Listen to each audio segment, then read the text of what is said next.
Good morning, good afternoon, or good evening. Wherever you are, remember you have greatness inside of you. Welcome back to another AB Daily News with the hockey coach, Guru Coach FRENCHY. Today, episode number 360.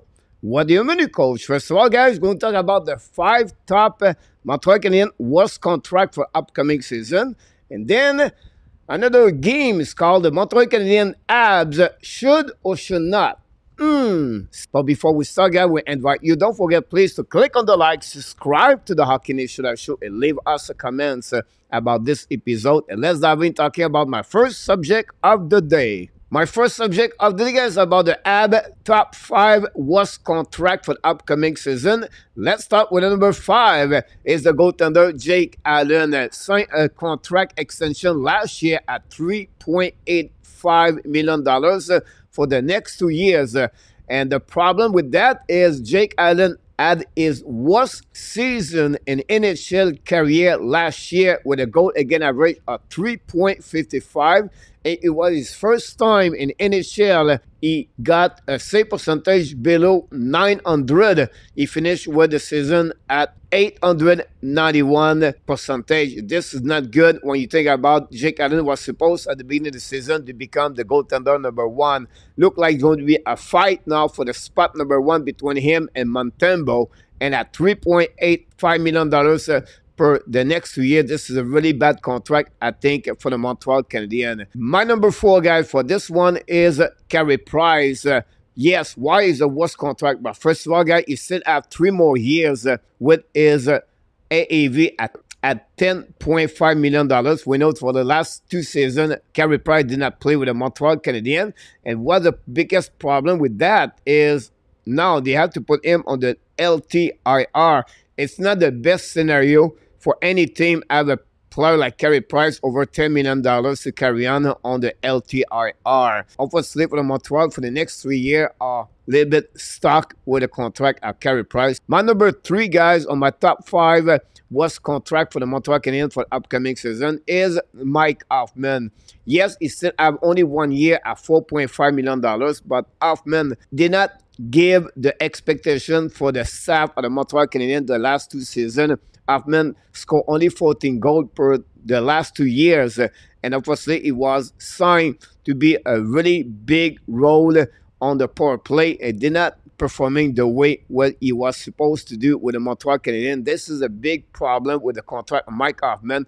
With the situation with the salary cap for the upcoming season, it will be better with the extra player Montreal has already to open up a spot, by maybe buy him out or trade Mike Hoffman and then open up a $4.5 million for the salary cap with the Montreal Canadiens.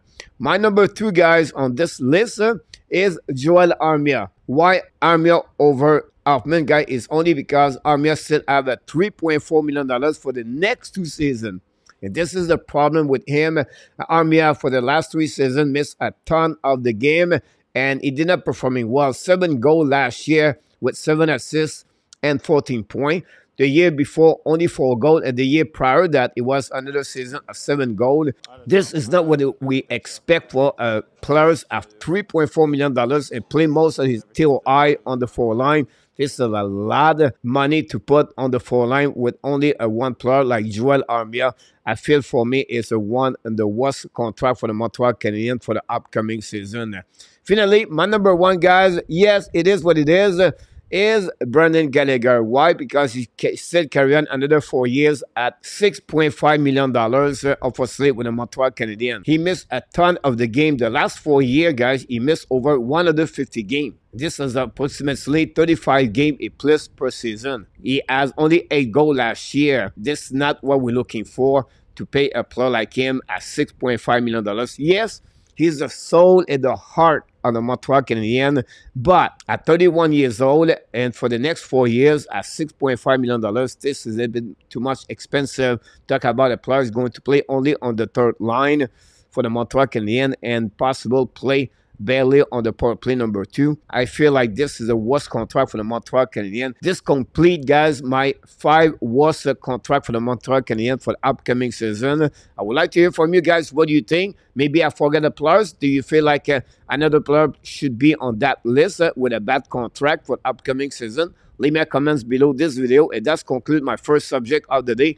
Let's move on for my last subject of this episode. My last subject of the day, guys, is about the games called the Habs should or should not. What are you talking about? Yes, in the last couple of videos, we talk a lot about Montreal Canadiens rumor around the league. But today, guys, I have something different. Montreal Canadiens, do you believe they should do an offer contract PTO, a professional tryout at those players? Maxime Comtois, big winger, 6'2", drafted by the Anaheim Ducks a couple of years ago, 2nd overall pick. Did not sign any contract yet. Do you feel like Montreal should invite him or not? What about Jesse Boljujevi? We know Boljujevi struggled a lot in the last couple of years with Edmonton Oilers.